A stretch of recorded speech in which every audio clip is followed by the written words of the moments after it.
Het MAC, de Motoramateurclub Wansum, heeft weer een motocrossweekend georganiseerd op het circuit in Wansum. Komt u ook kijken en genieten van de stoere mannen en vrouwen op 25 en 26 mei? En denkt u aan uw oordopjes? Whatever happened to right lane Shane? He drove the van and he didn't complain.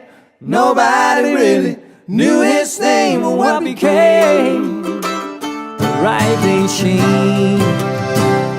Zondagmiddag 26 mei heeft de Mariakapel Holthees 3 rasmuzikanten op het muziekpodium staan. Zij spelen muziek van de band Dr. John, Bob Dylan en Bobby Charles op hun eigen manier. Dat ze goed zijn, dat hebben ze een paar jaar geleden al bewezen in Holthees met een druk bezocht concert en het verzoek nogmaals op het muziekpodium te komen stralen. My sweet Amandine.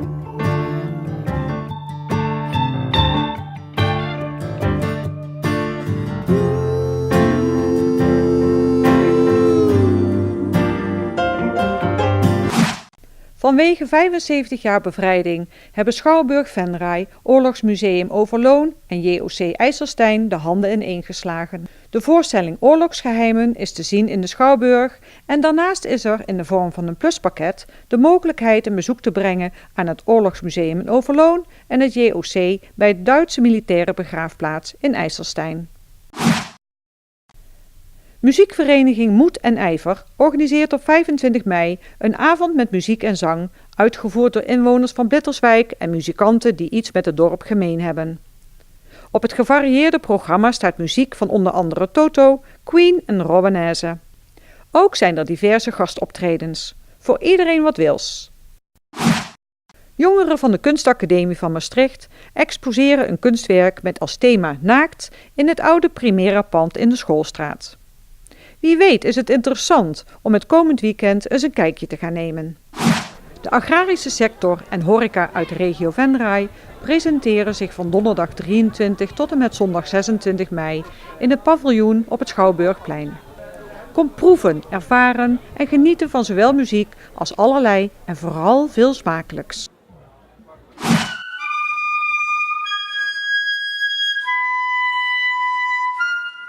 In het Odapark worden 3 middagen georganiseerd met moderne muzikale improvisatie en performancekunst. Op zondag 26 mei wordt er afgetrapt met accordeonist Foppe Jacobi uit Valkenburg en klarinetist Germaine Seistermans uit Heerlen.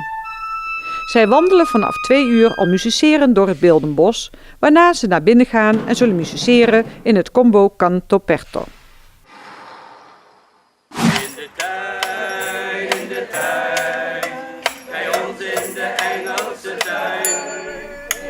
Op 26 mei start het 6e seizoen van de Engelse tuin in Venray. Kunstenares Jacqueline Roelofs presenteert tijdens de opening 4 beelden. En daarnaast zorgt Luc Lenders voor de muzikale omlijsting en zal hij een bijzondere serenade brengen aan de beelden.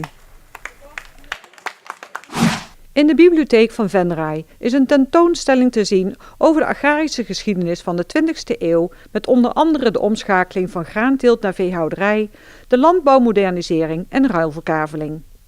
Op donderdag 23 mei, dinsdag 28 mei en donderdag 6 juni van 1 tot 5 uur zijn er mensen van het Raukel-Izer uit Merselo aanwezig om een sfeerimpressie te geven van het boerenleven van de 20e eeuw en uitleg te geven bij de tentoonstelling.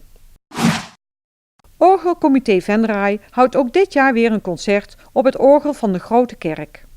Op zondag 26 mei om 4 uur kan geluisterd worden naar Anje Hendricks, die een gevarieerd concert met muziek uit de 19e en 20e eeuw met de nadruk op Frankrijk ten gehore zal brengen.